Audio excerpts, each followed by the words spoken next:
God of War, one of my favorite single-player games. A masterpiece with a lot to offer. A great story, stunning visuals, amazing combat design and much, much more. Today, however, I'm going to talk about why I think God of War has a great introduction by looking at some level design aspects and how the developers at Santa Monica Studio used them in their tutorial.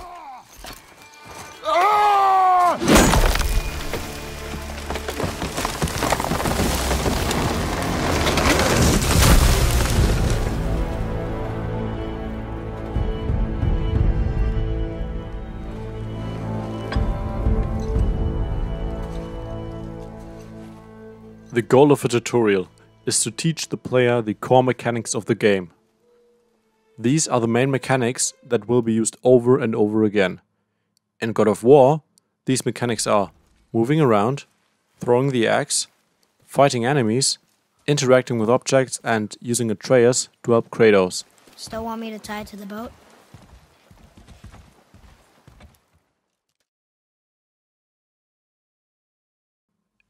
In the introduction to God of War, Atreus, the son of Kratos, is used as a guide to navigate the player along the critical path, so the player always knows where to go and when he's leaving the critical path. The critical path is the fastest route from the start of a level to its finish. No side quests, no bonus loot. It's a great route for speedrunning, but not for players that are explorer or achiever type. Using Atreus as a guide is really helpful, as the player always knows if he's following the main quest or exploring when going in a certain direction.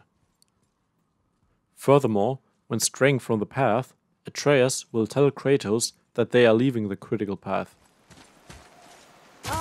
Here's this way. I can see more tracks. As I said earlier, the core mechanics of God of War are moving around, throwing the axe, fighting enemies, interacting with objects, and using Atreus to help Kratos. Because of the importance of these mechanics in the game, the developers have to be sure that the player knows what he is doing and how to use them. This is done by putting challenges in the critical path of the player. This way, the developers assure that 1. The player sees and encounters these challenges, and 2. These challenges may not be the biggest or hardest, but in order to continue in the level and move on, the player has to complete these challenges by executing the mechanic correctly. Exhale.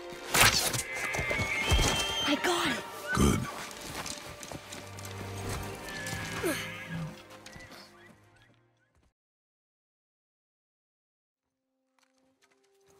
Let's take a look. Walking is taught at the very start, when Kratos picks up a log and the player only has to move Kratos to the boat. Only that and nothing else. Just move. And the player can only continue by moving Kratos to the correct location and press a button.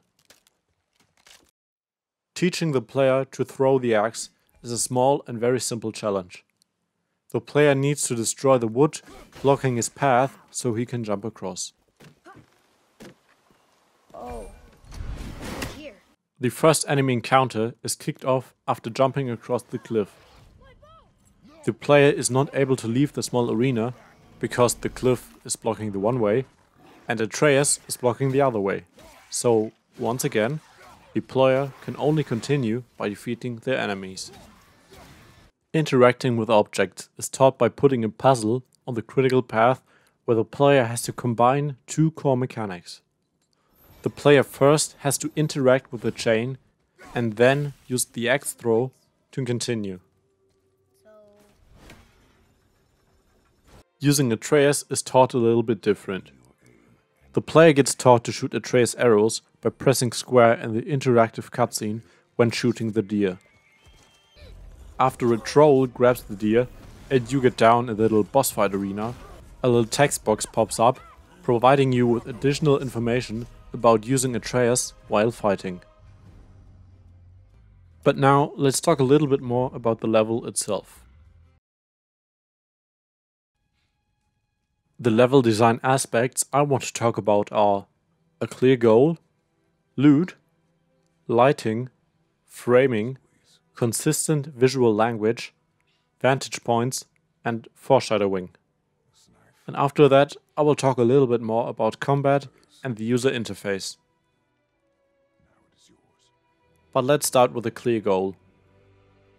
Knowing what to do and where to go is always good, except for when it's intentional and the player is supposed to feel lost and confused. God of War does this great, as it tells you what to do and where to go multiple times and is constantly updating its goal.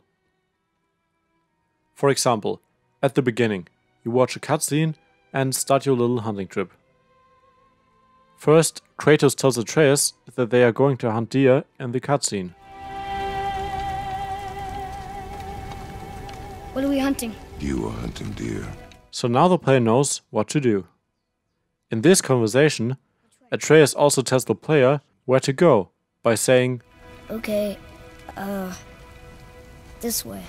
this is supported by Atreus being the tutorial guide and the user interface popping up in the top left corner.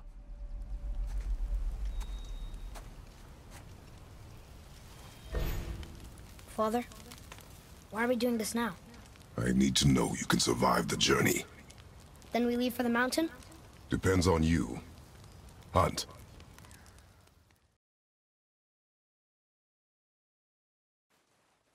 Now let's talk about loot and how its placement is used. In God of War, most of the loot lying around is the currency of the game, called Hack Silver. It is used to purchase items or upgrades in the shop, so it's an important part of the game. The developers obviously know that, and use that desire for money to make the player unconsciously look around and explore a little bit of the area. Right at the start, for example, you come across these two paths.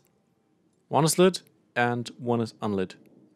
Atreus follows the lit path, but the player is tempted to go the other way by seeing the shining light blue bag of Hack Silver. This is used to reinforce good behavior, such as looting and exploring, also known as positive reinforcement. So the player knows exploring equals loot and money. Boy, you missed these. Huh. Close. But also not deer. See? Tips are too wide. Mountain goat? Your mother taught you well. Yeah.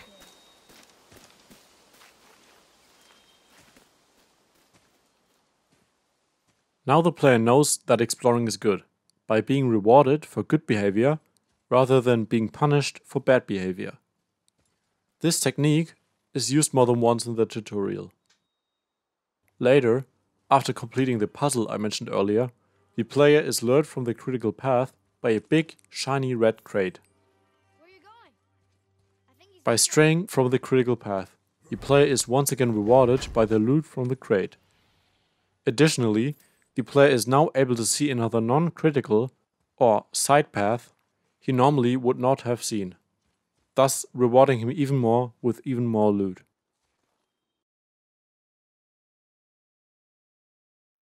Let's talk about lighting. Lighting is very important in level design. It can be used to attract attention, focus on something specific, create a ranking of importance, and much more. Additionally, it makes every scene look 3 times as pretty. In God of War, lighting is often used to create a ranking of importance between different paths. The critical path is the most important path in the level. That's why most of the level's resources go into that path, because everyone will see it. In God of War, the critical path is often highlighted by the sunlight falling through the seemingly randomly placed trees. In this tutorial, lighting is also used to attract attention, often combined with movement. For example, when approaching this cliff, lighting on the other side highlights these 2 paths the player can't reach yet. This is also called foreshadowing, another technique I will also talk about later. Here, lighting is paired with movement, as the water from the waterfall moves and the flames from the torch flicker. Later it's used to highlight the deer when entering the temple, this time paired with another technique called framing. Lighting also focuses attention on a hanging disc in one of the small side paths. And in the end, the flickering fire of a torch is used to highlight the exit from the boss fight arena.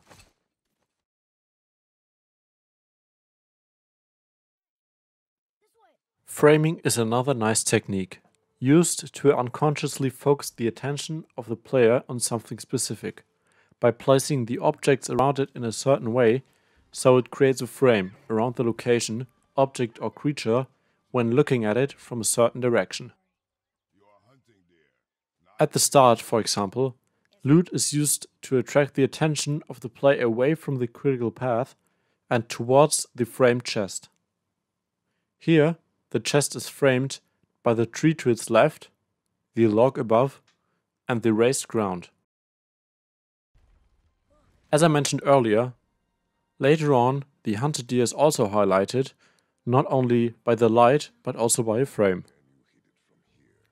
The two trees to the left and to the right, and the dark stone-snow edge contrast on the bottom create another nice frame, only to be supported even more by the glowing deer antlers. And later on, when playing Atreus and shooting the deer, it is also highlighted by a frame and lighting. I got it! Good.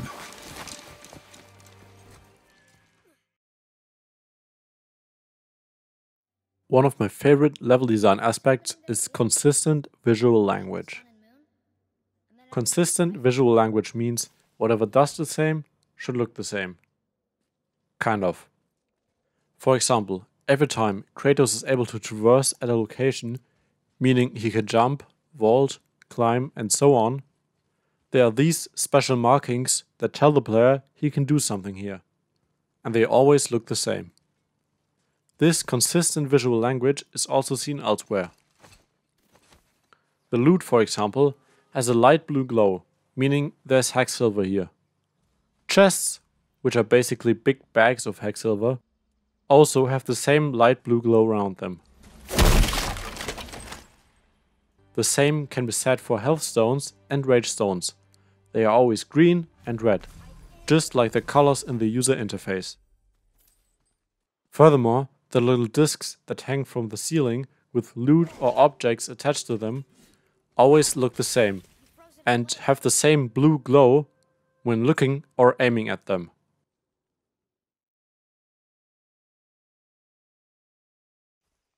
But now let's talk about vantage points. Vantage points are locations with a higher altitude, meaning they are located up top.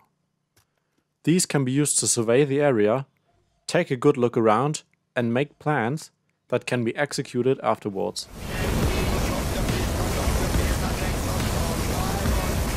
One example from God of War is the waterfall location I mentioned earlier when talking about lighting. From the top of the waterfall, you can survey the area down below and might spot a red glowing chest and even more loot. The bridge leading towards the temple and the location from where Atreus shoots the deer are also both vantage points.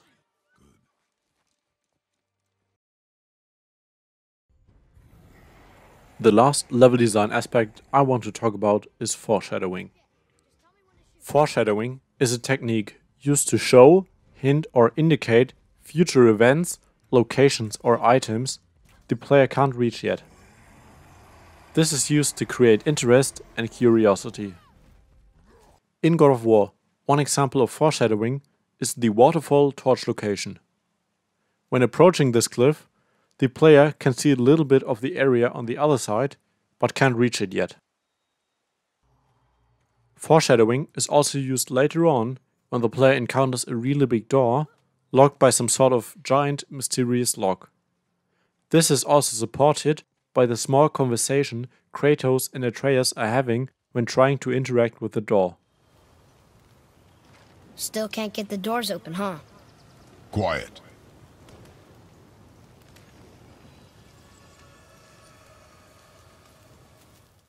Later on, when returning home after the small hunting trip, the player also sees this mysterious blue vegetation he can't interact with yet. But because of the difference in looks, the player might know that he can interact with it later on in the game.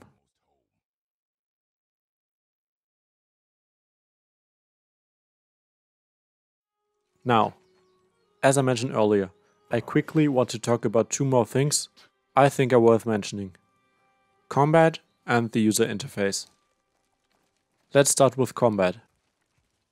In the tutorial, there are only 5 small parts where you have to fight enemies on the critical path. The first one being the small arena that is introduced by a cutscene. In this area, you only have to fight a few Draugr. These are the easiest enemies in God of War and are sort of like the punching bags for the player. Not a lot of health, they don't deal a lot of damage, so easy to defeat. Additionally, there are always only 2 Draugr alive, and the next one only spawn when one is killed. They either dig themselves out of the ground and do a little dance, or they jump from the sides. They also make a lot of noise when spawning and when attacking, so the player is assisted even more. And right after this little fight, the player is taught how to use a health stone, so he always knows what to look for when in need of HP. The next area is in the temple. These are still only Draugr, but this time there's more than 2 at a time, making it a little more difficult. The next one is the boss fight. I'm not going to talk about that because it would take a lot more time. But if you want to find out more about this boss, follow the link in the description below. In this Twitter feed, Jason de Eras, sorry if I pronounced the name wrong, talks more about this boss being an illusion of a challenge. It's really interesting and I highly recommend you guys check it out. The next fight is another small one, with just a small bunch of enemies. Before the player encounters the fight, however, he is taught a little bit more information about stun and how it works in God of War. And because he is taught that fighting with your bare hands will deal more stun damage, Kratos doesn't draw his axe. The developers intentionally did this, hoping the player will notice and just use the fists to beat up the enemies. And right after that is the last small fight, where the player is introduced to a new type of enemy. But because he just started getting used to the other ones, there's only one of the new ice guys. In the tutorial, the player is able to fight another type of enemy, the wolf, but doesn't have to. That is because all wolves he is able to beat up spawn on the side path, so the player can avoid them if he wants to.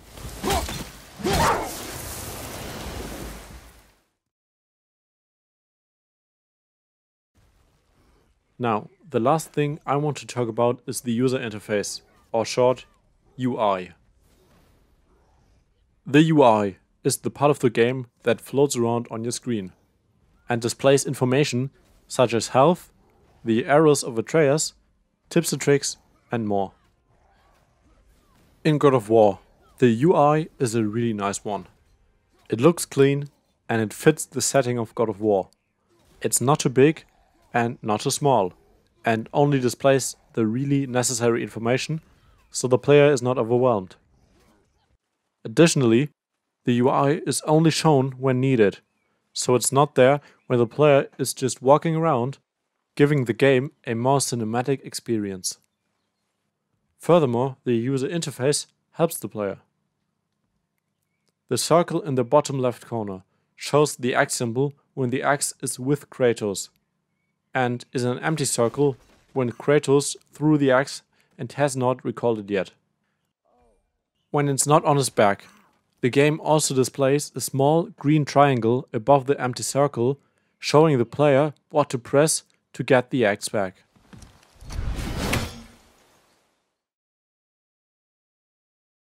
My name is Falk and thank you for listening. Really. Thank you.